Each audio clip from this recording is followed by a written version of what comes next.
Salut les gars, salut les amis, j'espère que vous allez bien. Je voulais revenir très rapidement sur la qualification pour les barrages intercontinentaux des Léopards de la République démocratique du Congo.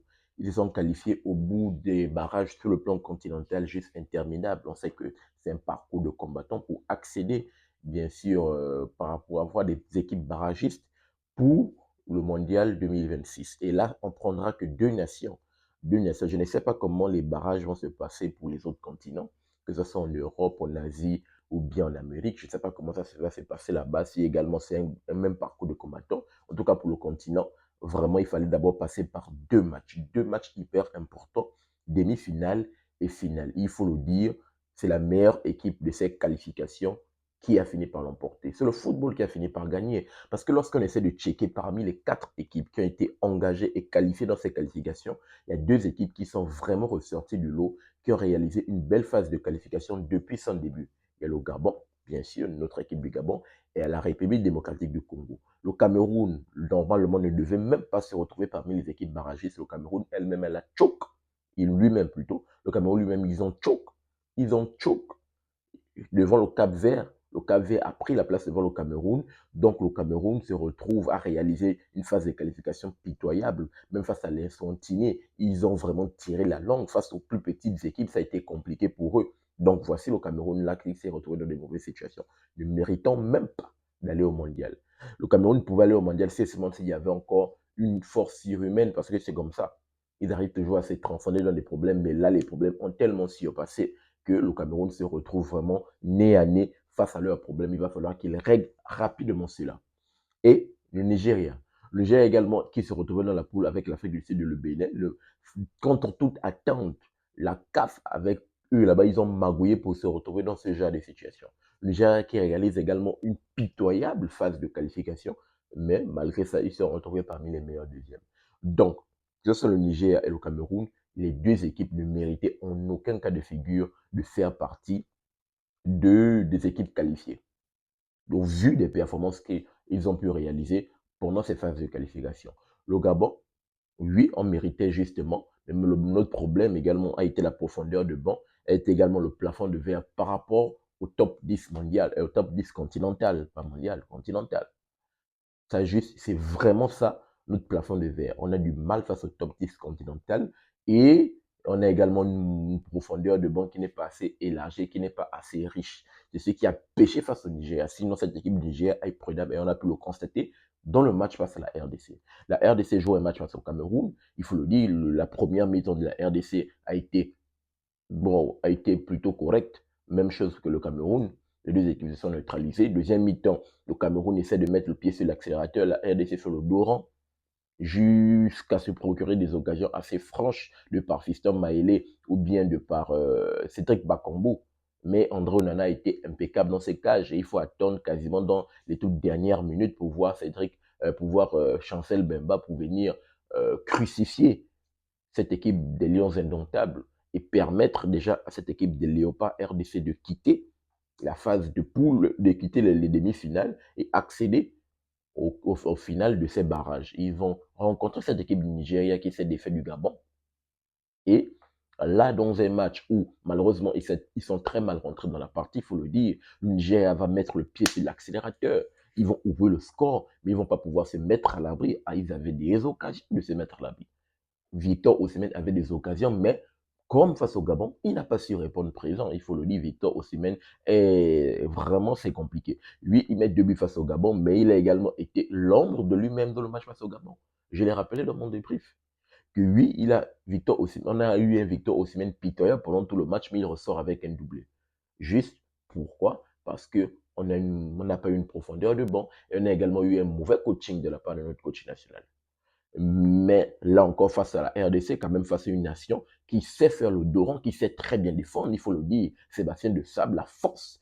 Pour ceux qui ont regardé les qualifications à la CAN de l'équipe les Léopards de la RDC, ils finissent les qualifications à la CAN. Je pense que ça avait fini, je ne sais pas s'il y avait 10 équipes, 10 ou 8 équipes. En tout cas, en 2 matchs, parce que tous les matchs qu'ils ont joués, ils n'ont encaissé, je pense, aucun but. C'est les 2 derniers matchs, quand ils savaient qu'ils étaient déjà qualifiés. Je pense qu'ils vont perdre face à la Guinée, le signe national. et ils vont également faire un autre match nul. En tout cas, ils vont encaisser dans les 2 derniers matchs. Mais sinon, tous les matchs qui ont permis à ce que la RDC, les Léopards se qualifient, ils n'ont encaissé aucun match. Ça prouve vraiment la force de la défense de cette équipe des Léopards. Lorsqu'elle arrive, et lorsqu'elle veut faire le dos rond, elle sait faire le dos rond, cette équipe des Léopards. Il faut vraiment la féliciter. Elle est juste incroyable. Déjà, elle a prouvé dans les qualifications. Ça ne date même pas des qualifications, ça date de la dernière édition de la CAN du côté de la Côte d'Ivoire. On a pu l'observer, le très bon parcours. Elle élimine quand même cette équipe de l'Égypte. Malheureusement, elle va se faire éliminer face à l'Afrique du Sud, mais on se rappelle bien forcément avec les problèmes qu'il y avait au pays, qui a surjailli sans doute sur l'effectif. D'où, malheureusement, elle n'a pas pu finir parmi les meilleurs troisièmes. Dans le parcours au niveau de la CAN en Côte d'Ivoire a été exceptionnel, a été quand même plutôt correct. Le parcours au niveau des qualifications a été exceptionnel, hormis les 2 derniers matchs. Ben, c'est compréhensible vu qu'elle était qualifiée. Les parcours dans ces qualifications à la Coupe du Monde, incroyable. Ces parcours incroyables. Le seul problème, c'est que malheureusement, dans la poule, il y avait le Sénégal. Et pourtant, le match aller, cette équipe de la RDC a su bouger cette équipe sénégalaise chez eux au stade Abdoulaye Wade et finir le match avec un but partout. Un match retour assez difficile, mais elle a su mener au moins 2 buts à 0. Malgré cela, bah, on a pu voir l'histoire qui avait tourné, elle s'est effondrée. Mais malgré ça, elle a su jusqu'au bout mettre la pression, parce qu'il fallait mettre la pression au Sénégal dans les 2 derniers matchs pour la trêve internationale de octobre. Dans les 2 derniers matchs, elle a fait un 2-sur-2 en espérant un faux pas. Malgré la défaite, elle a su se remobiliser. Et là, ça relève du travail du coach Sébastien de Sable qui a un travail exceptionnel depuis qu'il a pris cette sélection. Et les joueurs eux-mêmes, ils l'ont répété. Il a vraiment apporté cette stabilité, cette sérénité et cette discipline dans l'effectif. Et c'est un crédit à mettre au coach, mais également aux joueurs qui sont présents, aux joueurs cadres qui cadrent également, qui encadrent les plus jeunes qui sont là présents. Donc vraiment, c'est la meilleure équipe qui finit par l'emporter. La meilleure équipe qui finit par l'emporter. Cette équipe des Léopards, après l'ouverture du score du Nigeria, elle va pouvoir égaliser grâce à, bien sûr, le but il s'appelle comment? J'ai oublié son nom, je suis en train de m'échapper là. Il va pouvoir mettre le but de l'égalisation. C'est un très bon travail. Je pense que c'est Cédric Bakambu sur le côté. Très bon travail. Passe en profondeur. Il prend le ballon. Belle percussion. Il arrive à fixer. Il envoie un très bon ballon. C'est son nom qui m'échappe. Vous allez me dire dans le commentaire le buteur. Mais Elia m'échappe. Voilà, le nom est revenu. Meshak Elia, je pense que c'est Meshak Elia qui est au début de l'action qui envoie le ballon en profondeur à Cédric Bakambu. Bakambu va prendre le ballon, il va bien fixer. Je pense que ça doit sans doute être Calvin Bassé qui va pouvoir bien fixer sur son côté et faire un très bon ballon. Malheureusement, le défenseur central ne s'est pas rendu compte. Dans son dos, bien c'est l'arrière droit. Dans son dos, qui a Elia Meshak Elia. Il va se manquer dans son dégagement. Meshak Elia va pouvoir bien évidemment mettre le but incroyable pour égaliser en première période. Et ce but en première période a été hyper important parce que la première période finit avec le score de parité. Et en deuxième mi-temps, la RDC a été quand même meilleure. La RDC était vraiment meilleure. Et le Nigeria encore, il faut le dire, le Nigeria a été pitoyable dans le match face au Gabon en deuxième mi-temps. Le Gabon n'a pas pu mettre le clutch. Mais la RDC quand même a essayé de pousser pour se mettre à l'abri. Ça a été un peu plus compliqué. Donc le match va tirer en longueur. Au bout de 120 minutes de jeu, les deux équipes vont se neutraliser. C'est dans une longue séance de tir au but que la RDC va pouvoir se défaire. Et il faut le dire, les 2 premiers tirs de la part du Nigeria a été catastrophique, mais le gardien de la RDC, il joue bien le clutch. Il joue bien, il a été impeccable devant ses cages. Calvin Bassé qui a été très bon. Depuis le match face au Gabon, c'est quand même un pilier de cette défense. Il manque le premier tir au but. Moses Simon, il va manquer également son deuxième tir. De l'autre côté, la RDC également va se manquer de son premier tir. Mais heureusement que le petit, il s'appelle comment le petit là, en tout cas c'est le petit là qui va mettre le deuxième tir au but, qui va mettre ce tir au but pour donner l'avantage. Et après là, on sera, voilà. De l'autre côté, Zébé également va se manquer. Donc ça va vraiment être une séance de tir au but qui va tirer en longueur. Et on va pouvoir voir Chancel Mbemba qui va bien évidemment, lui qui a été le héros face au Cameroun, il sera encore le héros de cette équipe de ce match face au Nigeria, celui qui va prendre la responsabilité d'avoir le dernier tir au but. Parce que si là, c'est qui rate, qui marque, l'emporte, qui rate, reste à la maison. Sachant que le Nigeria a raté, et bien évidemment, Chancel Mbemba ne va pas rater, il ne va pas se manquer. Pied ouvert, ballon très bien levé à mi-hauteur du gardien où il ne peut pas prendre tranquille.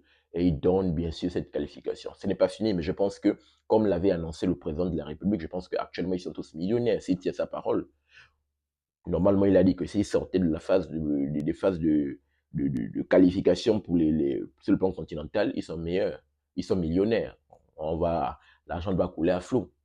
Mais il faut le dire, depuis quasiment une cinquantaine d'années, cette équipe des Léopards doit voir le mondial. On veut voir une 10e nation africaine. On doit avoir 10 nations africaines au mondial. Et cette équipe des Léopards doit rejoindre les 9 autres. Mais il y a encore des matchs à jouer. Je pense peut-être un match. Un match en fonction du coefficient FIFA parce que plus tu as un coefficient inférieur, plus tu dois jouer 2 matchs. Si la RDC a un coefficient par rapport aux autres qui est plus élevé au niveau du coefficient mondial, donc elle aura juste un match à jouer. Et là, ce qui est bien, c'est qu'on prend deux équipes qui peuvent se qualifier pour rejoindre les autres équipes au mondial. Donc on verra ce que ça va donner, on verra les autres équipes qui vont se qualifier dans les autres continents, et on verra ça au niveau du coefficient FIFA, comment ça va se dérouler. Si la RDC aura juste un match à jouer, ou si la RDC aura peut-être 2 matchs à jouer si elle a un coefficient inférieur aux autres nations, bien évidemment. Donc cette équipe des Léopards a été incroyable. Cette équipe des Léopards est magnifique. Cette équipe des Léopards mérite sa qualification au vu des performances depuis le début des qualifs qu'elle a réalisées en tapant le Soudan. Même si elle a perdu au match aller, en tapant le Soudan au match retour, en tapant le Togo, en tapant la Mauritanie, en tapant le Soudan du Sud. Vraiment, elle a fait une belle phase de qualification et elle mérite, bien sûr, d'aller au mondial. Depuis 50 ans, cette équipe de la RDC doit aller au mondial. Et le président de la République l'a rappelé, j'ai vu passer dans la vidéo sur le compte X.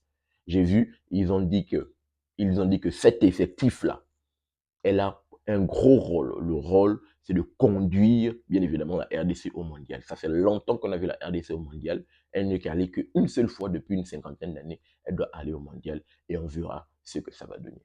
Donc, rapidement, voici ce que je voulais partager avec vous dans cette vidéo. Je voulais revenir par rapport, parce que je pense que ça méritait une longue vidéo, analyse autour, bien sûr, de la qualification des Léopards. Ce n'est pas fini, mais je pense que le plus gros travail abattu a été fait sur le continent. Là, il va falloir affronter maintenant les équipes américaines, européennes ou bien asiatiques pour voir ce que ça va donner et pour décrocher une qualification, voire une 10e nation africaine pour rejoindre les 9 autres au mondial. Donc, donnez-moi votre retour dans les commentaires par rapport à la qualification et au parcours de cette équipe de Léopards dans ces barrages et dans cette qualification pour le mondial. Et pensez-vous qu'ils peuvent le faire pour les barrages intercontinentaux au mois de mars 2026? Et le plus important, on sera tous derrière pour soutenir, j'appelle vraiment tous les Africains à soutenir nos chers Léopards RDC. Bien sûr, comme on a pu voir certains supporters marocains à la fin du match, soutenir bien sûr les supporters, leurs supporters homologues, bien sûr. Donc, donnez-moi votre retour dans les commentaires par rapport à cela. Pensez-vous qu'ils peuvent le faire pour les barrages intercontinentaux au mois de mars? Je vous attends dans la rubrique commentaires pour qu'on puisse essayer d'en discuter autour du football africain qu'on aime et qu'on adore. N'oubliez pas de vous abonner, de liker, mais surtout activer la cloche de notification pour ne manquer aucune de mes sorties. Peace. Très bientôt les gars.